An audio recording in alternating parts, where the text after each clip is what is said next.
അവള് ചോദിച്ച ചോദ്യങ്ങൾക്ക് എന്തു മറുപടി പറയാനുണ്ട് എനിക്ക്?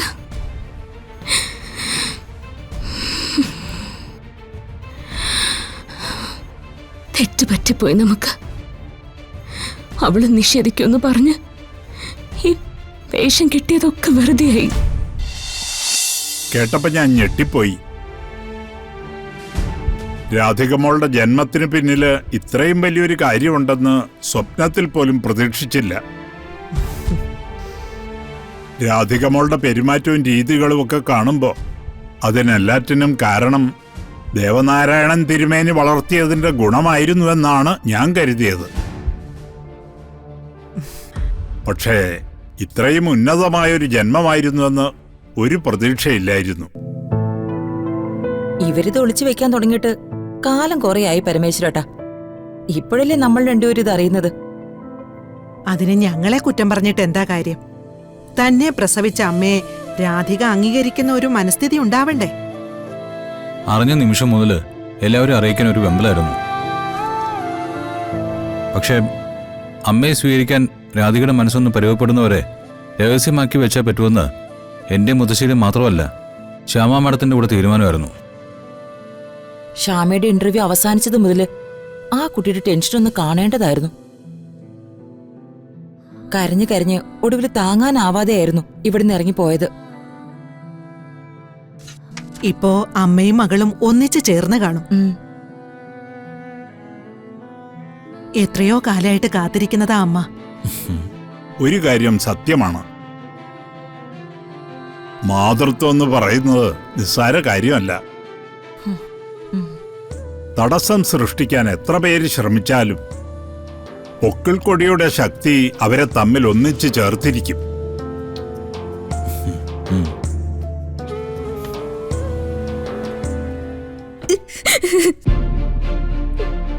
ആ രാധിക വരുന്നുണ്ട്.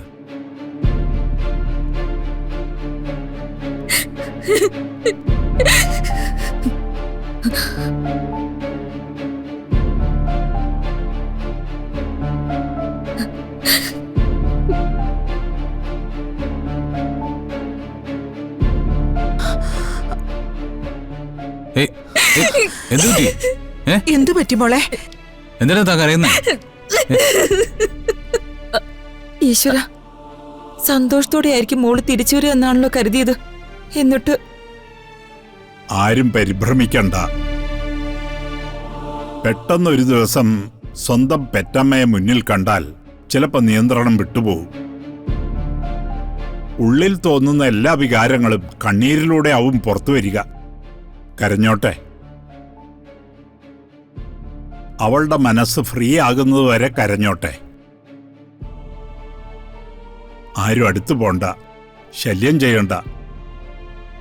വരുൺ, ശ്യാമയൊന്ന് വിളിക്കേ. വേണ്ട വരുൺ, ശ്യാമയും ഈ അവസ്ഥയിൽ തന്നെ ആയിരിക്കും. ഫോൺ ചെയ്ത് അവരെ ശല്യപ്പെടുത്തണ്ട. കുറച്ചു കഴിഞ്ഞ് നീ അടുത്ത് ചെന്നിരിക്കണം. അവളുടെ വേദനയും സന്തോഷവും ഒക്കെ നിന്നോട് പറയാനല്ലേ അവൾക്ക് എളുപ്പം. പോ മുത്തശ്ശി. ശ്യാമേ, ശ്യാമ,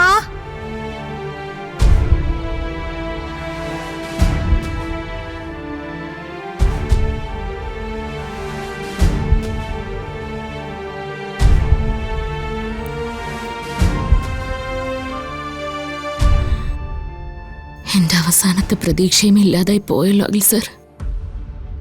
ഇതിനു വേണ്ടിയാണോ ഞാൻ ഇത്രയും കാലം കാത്തിരുന്നത്? അവൾ എന്നെ നിഷേധിച്ചൊരിക്കലും പോവില്ല എന്ന് വിശ്വസിച്ചതല്ലേ? എന്നിട്ടും അവക്ക് എന്നെ വേണ്ടെന്നല്ലേ പറഞ്ഞ്? ഇനി എന്തിനാ എന്നെ ഇങ്ങനെ ഇട്ടിരിക്കുന്നത്? ഭഗവാനും അഖിൽ സാറിനും എന്നെ ഒന്ന് വിളിച്ചൂടെ? എനിക്കിനി ജീവിക്കണ്ട. കൺമുമ്പിൽ നിന്ന് സ്വന്തം മകളെ നിഷേധിച്ചിറങ്ങിപ്പോയിട്ട് എനിക്കിനി ജീവിക്കണ്ട.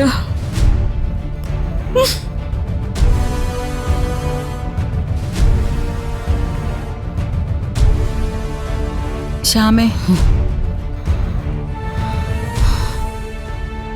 നിങ്ങളെല്ലാരും പറഞ്ഞപ്പോ ഞാൻ തിരിച്ചൊരു കാര്യം പറഞ്ഞില്ലേ അടുത്തേ? എന്റെ സ്വപ്നങ്ങൾ എല്ലാ കാലത്തും എന്നെ പേടിപ്പിച്ചിട്ടേ ഉള്ളൂന്ന്. അതെന്തുകൊണ്ടാന്ന് ഇപ്പൊ എനിക്ക് ബോധ്യായി. എന്റെ ഈ കൈവേളയിൽ നിന്നല്ല ഒഴുകി ഇറങ്ങിപ്പോയത്. അവള് ചോദിച്ച ചോദ്യങ്ങൾക്ക് എന്തു മറുപടി പറയാനുണ്ട് എനിക്ക്?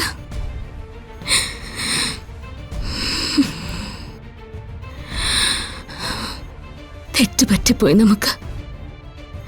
അവള് നിഷേധിക്കുമെന്ന് പറഞ്ഞ് ഈ വേഷം കിട്ടിയതൊക്കെ വെറുതെയായി. ഒന്നും വേണ്ടായിരുന്നു. കണ്ട നിമിഷം തന്നെ ചേർത്ത് പിടിക്കണമായിരുന്നു, കൂടെ കൂട്ടണമായിരുന്നു. അതും തോന്നിച്ചില്ലല്ലോ ദൈവം. ആൾമാറാട്ടക്കാരിയായ ഒരു അമ്മ, അതിനപ്പുറത്തേക്ക് അവളുടെ മനസ്സിൽ എനിക്കൊരു സ്ഥാനമുണ്ടോ? ശ്യാമേ, രാധിക ഇതറിയുമ്പോ ആദ്യം ഇതേ റിയാക്ഷൻ ആയിരിക്കുമെന്ന് നമ്മൾ പ്രതീക്ഷിച്ചതല്ലേ? ആദ്യവും അവസാനവും ഒക്കെ ഇങ്ങനെ തന്നെ ആയിരിക്കും. ശ്യാമയെ ദൈവം സൃഷ്ടിച്ചത് എന്തിനാന്ന് എടുത്തേക്കറിയോ? പാടാനല്ല, കരയാനാ. ഒരു നിമിഷം ശ്യാമ കണ്ണു തോർന്ന് നടന്ന ദൈവം ചിലപ്പോ തോറ്റുപോകും. ചാകാൻ പോലും പറ്റാത്ത അവസ്ഥയിലാക്കി കളഞ്ഞു. അല്ലായിരുന്നെങ്കിൽ നിഷേധിച്ച് തിരിച്ചു പോയാലും രാധികയുടെ മനസ്സ് അടങ്ങിയിരിക്കില്ല. കാരണം അവൾ ഇറങ്ങിപ്പോയത് അവളുടെ അമ്മയുടെ മുമ്പിൽ നിന്നാ. വിധയെ അമ്മയായി സ്നേഹിച്ചൊരു പെൺകുട്ടി, യശോദയെ പെറ്റമ്മയെ പോലെ കണ്ടൊരു പെൺകുട്ടി 10 മാസം ചുമന്ന ഒരു അമ്മയോട് സ്നേഹം കാണിക്കാതിരിക്കില്ല. ശ്യാം അത് എത്ര തള്ളി പറഞ്ഞാലും ഞാനത് ഉറച്ചു വിശ്വസിക്കുന്നുണ്ട്.